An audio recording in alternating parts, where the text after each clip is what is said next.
হিন্দুদের এইভাবে বাঁচানো যায় না দাদা ভাই, এইভাবে একদম টোটালি বাঁচা। শুভেন্দু অধিকারী মহাশয় ভুল করছেন। নির্দিষ্ট সালে যেমন কুরবানির প্রথা চলছিল সেই প্রথা চালু করে। আমার ঋণ আছে 9 লাখ টাকা, ঋণের বোঝা শুভেন্দু অধিকারীকে নিতে হবে। কুরবানির নিয়ম বন্ধ করেছে, মানছি না, মানবো না।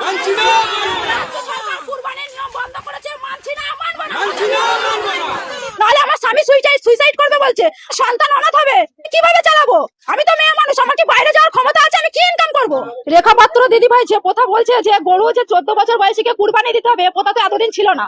মাত্র 15 দিন ক্ষমতায় এসে আজকে নতুন নতুন নিয়ম, নতুন নতুন কথা চালু করছে। এই নিয়ম তো নেই, মানুষের জীবনের গ্যারান্টি নেই। তাহলে গরুর 14 বছর জীবনের গ্যারান্টি আমরা কিভাবে নেব?